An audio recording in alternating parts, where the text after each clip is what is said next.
Hello friends, welcome back to our YouTube channel success flight. जैसा कि आप सबों को पहले से ही मालूम है कि हम 10th क्लास का लगातार एक से एक मजेदार सेशन लेकर आ रहे हैं। और जैसा कि हमने बताया था कि 10th क्लास का एक साइंस से रिलेटेड महत्वपूर्ण सेशन रहेगा। इसमें वैसे प्रश्न रहेंगे जो आपके बोर्ड एग्जाम में आने की पूरी पूरी संभावना है। तो आज के इस सेशन में हम क्लास 10th साइंस साइंस के most important most VVI short question लेकर आए हैं जो कि फिजिक्स से है। इसके बाद 2 सेशन और आएगा जिसमें केमिस्ट्री, उसके बाद बायोलॉजी से रिलेटेड महत्वपूर्ण क्वेश्चन रहेंगे। तो इस सेशन में साइंस से रिलेटेड 20 महत्वपूर्ण प्रश्न हमने लेकर आया है। तो चलिए स्टार्ट करते हैं। चलते हैं हम अपने पहले क्वेश्चन के ऊपर।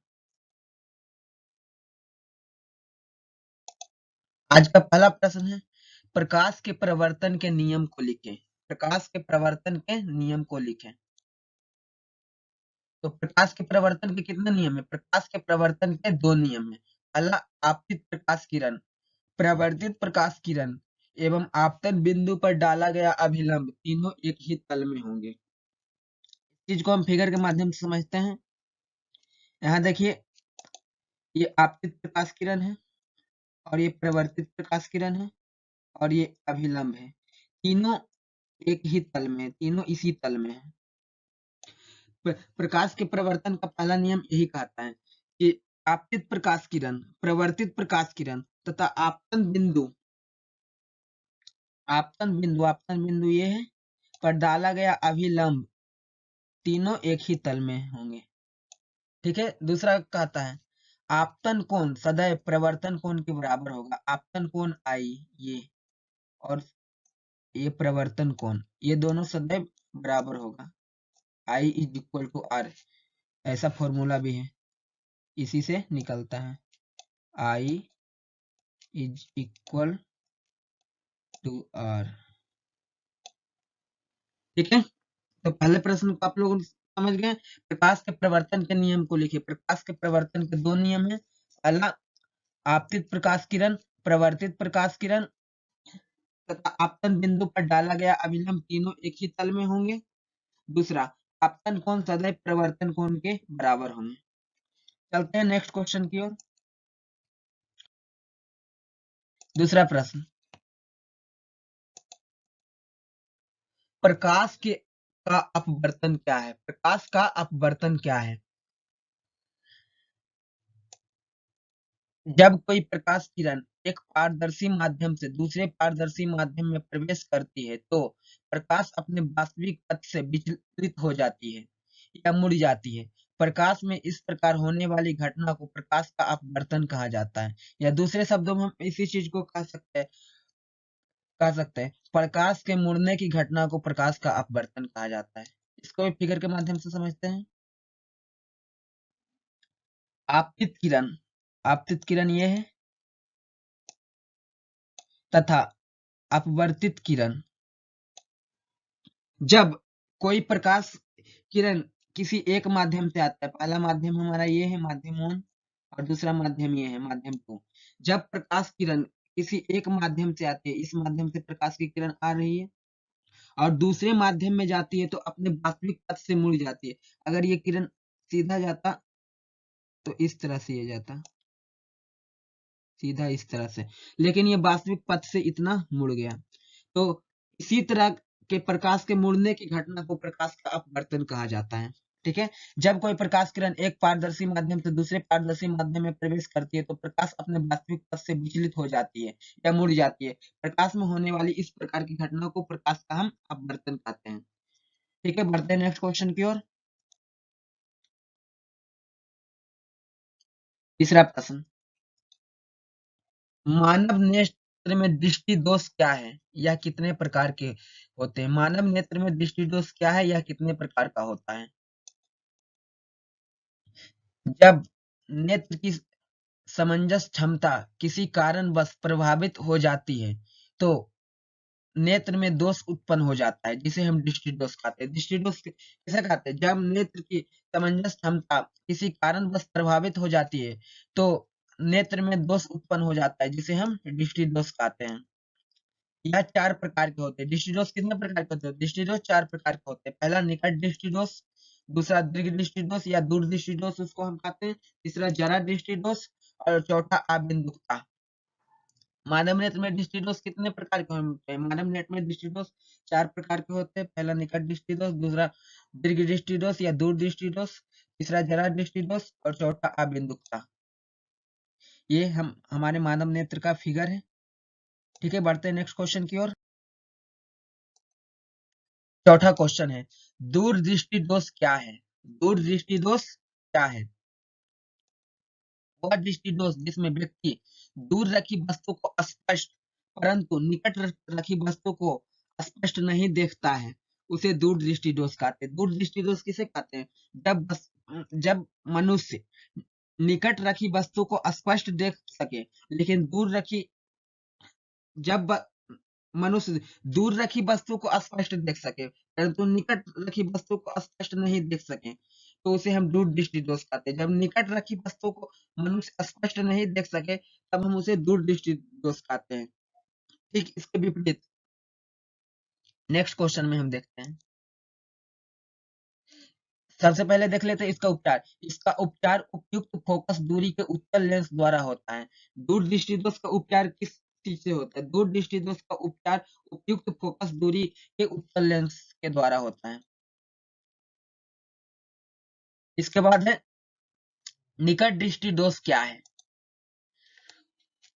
वह दोष जिसमें व्यक्ति निकट रखी वस्तु को स्पष्ट परंतु दूर रखी वस्तु को स्पष्ट नहीं देख पाता है, निकट दृष्टि दोष कहलाता है। दूर दृष्टि दोष में क्या था?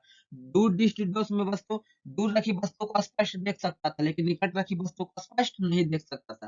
ठीक इसके विपरीत निकट दृष्टि दोष में क्या है? निकट दृष्टि दोष में वस्तु निकट रखी वस्तु को स्पष्ट देख सकता है परंतु दूर रखी वस्तु को स्पष्ट नहीं देख सकता है, उसे हम निकट दृष्टि दोष कहते हैं। इसका उपचार किस तरह से किया जाता है? इसका उपचार उपयुक्त फोकस दूरी वाले अवतल लेंस के चश्मे से होता है। निकट दृष्टि दोष का उपचार अवतल अवतल लेंस के चश्मे से होता है। ठीक है, बढ़ते हैं नेक्स्ट क्वेश्चन की ओर।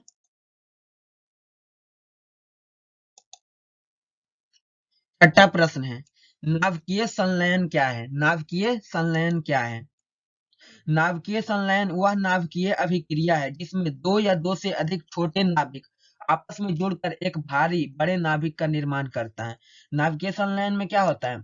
नाभिकीय संलयन में दो छोटे छोटे छोटे नाभिक आपस में जुड़कर ये दोनों नाभिक आपस में जुड़कर एक बड़े एवं भारी नाभिक का निर्माण करें, इसी को हम नाभिकीय संलयन अभिक्रिया कहते हैं, जैसा कि फिगर में भी देख सकते हैं। चलते हैं नेक्स्ट क्वेश्चन की ओर।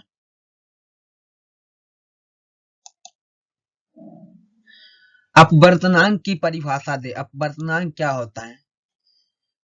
वायु निर्वात मुक्त आकाश में प्रकाश की चाल, वायु निर्वात या मुक्त आकाश में प्रकाश की चाल तथा दूसरे माध्यम में प्रकाश की चाल के अनुपात को अपवर्तनांक कहा जाता है।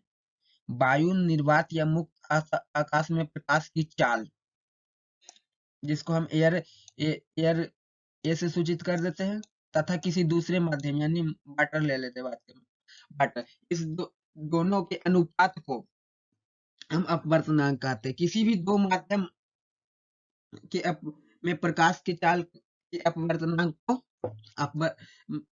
अपवर्तनांक कहा जाता है, अनुपात को अपवर्तनांक कहा जाता है। ठीक है, बढ़ते हैं नेक्स्ट क्वेश्चन की ओर।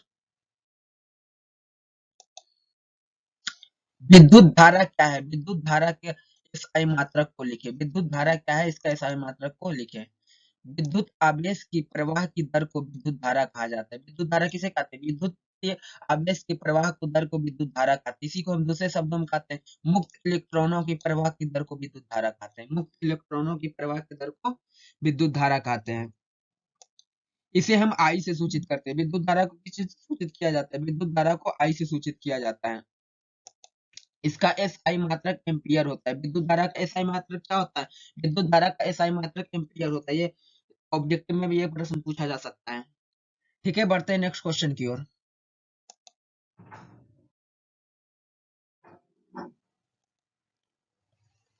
नौवां प्रश्न कहता है दो ऊर्जा स्रोतों के नाम लिखें। दो या दो से अधिक भी पूछा जा सकता है आपके बोर्ड एग्जाम में। दो ऊर्जा स्रोतों के नाम लिखें। तो इसका जवाब हो जाएगा पानी, हवा, सूर्य की किरणें, ये सब जो है हमारे ऊर्जा के स्रोत हैं। ठीक है, एक बात कहना चाहूंगा, इसी तरह के और वीडियो के लिए हमारे यूट्यूब चैनल सक्सेस फ्लाइट को जरूर सब्सक्राइब करें। इसी तरह का लगातार मैं और वीडियो लाता रहूंगा। ठीक है, बढ़ते हैं नेक्स्ट क्वेश्चन की ओर। 10वां क्वेश्चन है, अवतल दर्पण का प्रयोग हजामती दर्पण के रूप में किया जाता है, क्यों? अवतल दर्पण का प्रयोग हजामती दर्पण के रूप में किया जाता है, क्यों किया जाता है? अवतल दर्पण उस अवस्था में सीधा एवं बड़ा प्रतिबिंब बनाता है जब वस्तु को इसके समीप रखा जाए। ऐसी अवस्था में हजामत ऐसी अवस्था में हम हजामत के समय बारीक से बारीक बाल को देखकर हटा सकते हैं। अतः हजामत बनाते समय अवतल दर्पण का उपयोग किया जाता है। हजामत बनाते समय अवतल दर्पण का प्रयोग क्यों किया जाता है? क्योंकि अवतल दर्पण बा, बारीक से बारीक चीजों को भी दिखा देता है कि हाँ, जैसे हजामत हम जिस समय बनाते हैं तो छोटे छोटे बाल जो होते हैं हर चीज को आसानी से दिखा देता है, इसीलिए हजामत बनाते समय हम अवतल दर्पण का उपयोग करते हैं। ठीक है, बढ़ते हैं नेक्स्ट क्वेश्चन की ओर। उत्तल दर्पण का प्रयोग साइड मिरर के रूप में क्यों किया जाता है? उत्तल दर्पण का उपयोग साइड मिरर के रूप में क्यों किया जाता है? उत्तल दर्पण किसी भी दूरी के लिए वस्तु का सीधा प्रतिबिंब बनाता है। उत्तल दर्पण दूरी दूरी कुछ भी हो, वस्तु का सीधा प्रतिबिंब बनाता है। साथ ही साथ प्रतिबिंब छोटा होने के कारण तथा उत्तल दर्पण छोटा प्रतिबिंब भी बनाता है। छोटा होने के कारण क्या हमें विस्तृत क्षेत्र उपलब्ध कराता है। तो हमारे पास दर्पण छोटा भी होता है तो छोटा दर्पण में भी यह हमें बहुत अधिक स्पेस उपलब्ध कराता है। इस कारण इसका इस्तेमाल हम साइड मिरर के रूप में करते हैं। ठीक है, इसका इस्तेमाल साइड मिरर के रूप में किया जाता है। बढ़ते हैं नेक्स्ट क्वेश्चन की ओर। फ्लेमिंग के वाम हस्त नियम को लिखें। फ्लेमिंग के वाम हस्त नियम को लिखें।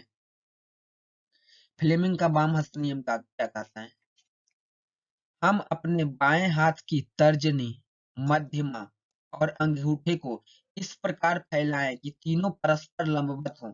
हम अपने बाएं हाथ की तर्जनी, मध्यमा और अंगूठे को इस प्रकार फैलाएं कि तीनों परस्पर लंबवत हों रहे, ताकि तर्जनी चुंबकीय क्षेत्र की दिशा, मध्यमा धारा की दिशा दर्शाए तथा अंगूठे धारावाही चालक चालक पर बल की दिशा को बताएगा। इसको फिगर से समझते हैं।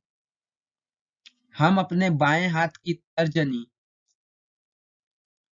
मध्यमा, ये मध्यमा हो गया, ये तर्जनी हो गया, तथा तथा अंगूठे को इस प्रकार फैलाएं कि तीनों लंबवत हो। तीनों लंबवत है, 90 डिग्री का कोण ये भी बना रहा है, 90 डिग्री का कोण ये भी बना रहा है, तीनों लंबवत है, ताकि मध्यमा विद्युत धारा की दिशा, तर्जनी चुंबकीय क्षेत्र की दिशा को दर्शाए। तो अंगूठा जो है विद्युत बल की दिशा को दर्शाएगा।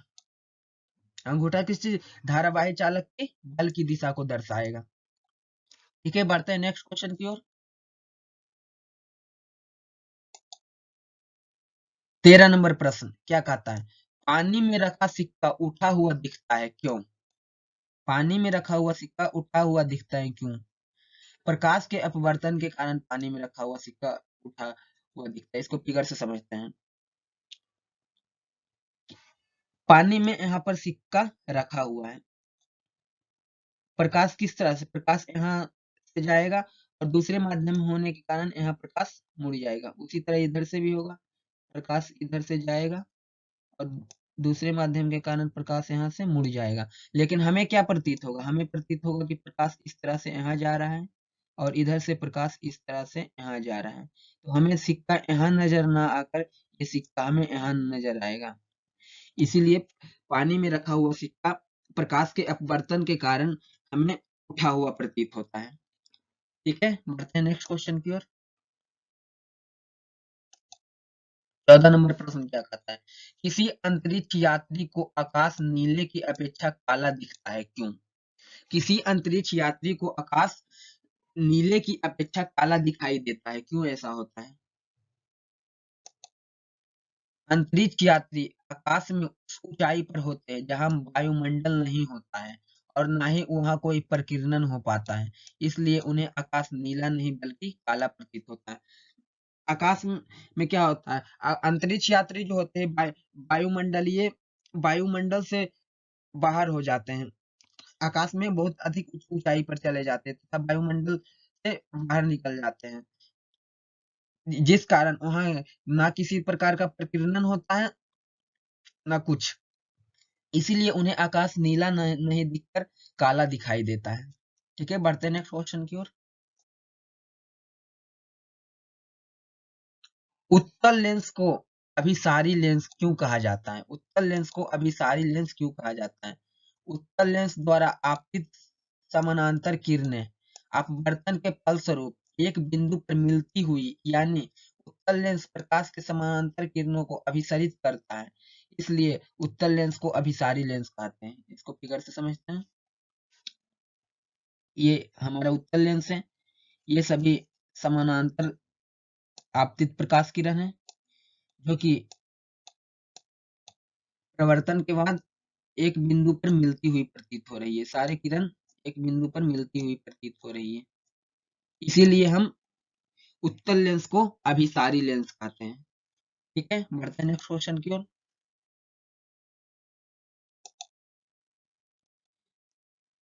अवतल लेंस को अभिसारी लेंस क्यों कहा जाता है? अवतल लेंस को अभिसारी लेंस क्यों कहा जाता है?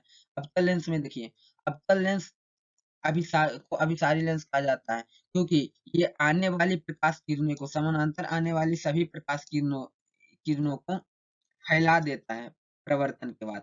प्रवर्तन के बाद देखिए सारा किरण फैलता जा रहा है, यानी अपसरित होता जा रहा है, इसीलिए इसे हम अपसरित अपसरित लेंस कहते हैं।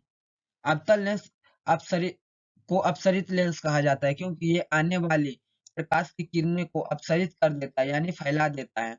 अतः प्रकाश किरणें को अपसरित करने के कारण अवतल लेंस को अपसारी लेंस कहा जाता है। ठीक है, बढ़ते हैं नेक्स्ट क्वेश्चन की ओर। 17 नंबर प्रश्न क्या कहता है? प्रत्यावर्ती धारा एवं डिस्ट धारा में अंतर लिखे। प्रत्यावर्ती धारा एवं डिस्ट धारा में अंतर लिखें। एक तरफ हम प्रत्यावर्ती धारा और दूसरी तरफ डिस्ट धारा को लेते हैं। प्रत्यावर्ती धारा, परिमाण और दिशा इसमें परिमाण और दिशा दोनों समय के साथ आवर्ती रूप से निरंतर बदलते रहता है।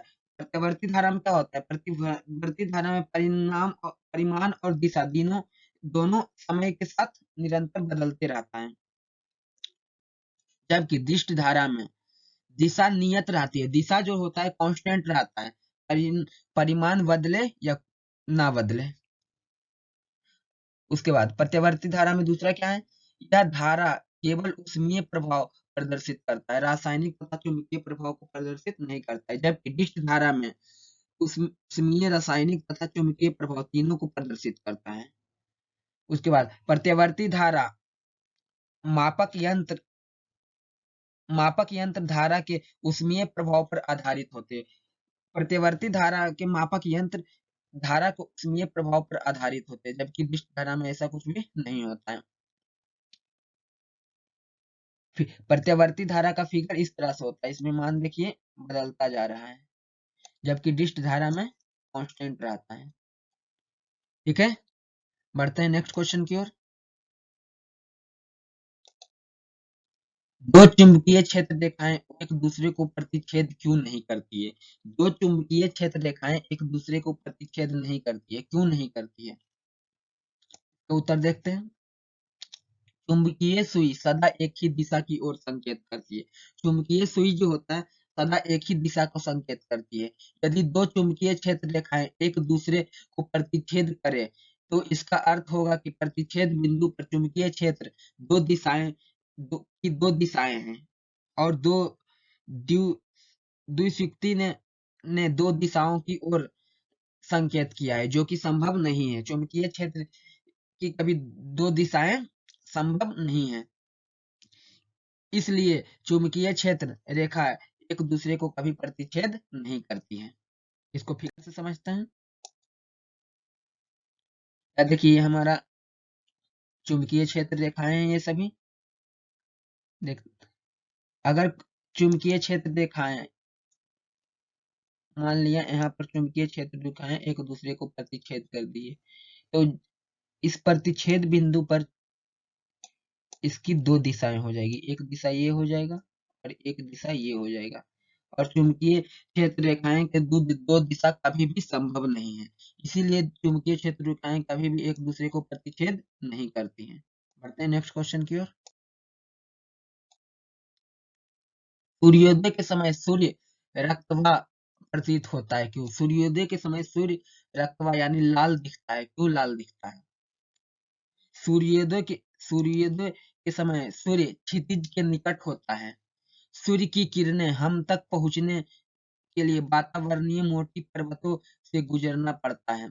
नीले और कम तरंग दैर्घ्य के प्रकाश का अधिकांश भाग वहां उपस्थित कणों द्वारा प्रकीर्णन कर दिया जाता है। हमारी आंखों तक पहुंचने वाला प्रकाश अधिक तरंग दैर्घ्य का होता है। लाल रंग जो होता है, लाल रंग का तरंग दैर्घ्य सबसे अधिक होता है, इसलिए सूर्योदय और सूर्यास्त के समय सूर्य रक्तवा यानी लाल प्रतीत होता है।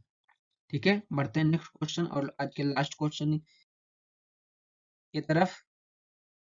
हमारा आज का अंतिम प्रश्न है, हम ऊर्जा के वैकल्पिक स्रोतों की ओर ध्यान दे रहे हैं, क्यों ध्यान दे रहे हैं हम ऊर्जा के वैकल्पिक स्रोत की ओर?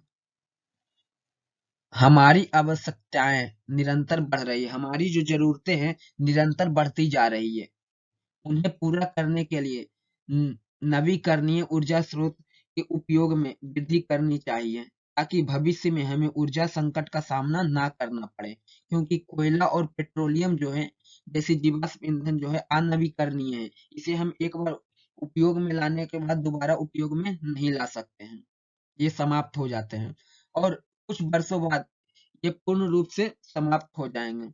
नवीकरणीय ऊर्जा से वातावरण का प्रदूषण भी रोका जा सकता है। अगर हम नवीकरणीय ऊर्जा स्रोत को लाएं तो इससे वातावरण में होने वाले प्रदूषण को भी हम रोक सकते हैं, इसलिए हम ऊर्जा के वैकल्पिक स्रोत की ओर ध्यान दे रहे हैं।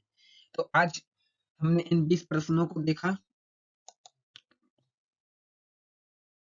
ये 20 प्रश्न बहुत इंपॉर्टेंट प्रश्न हैं, जो कि आपके बोर्ड एग्जाम में पूछे जाने की पूरी संभावना है। तो इस वीडियो को अधिक से अधिक लोगों के साथ शेयर करिएगा, जो इस साल 2023 में बिहार बोर्ड क्लास 10th का एग्जाम देने वाले हैं।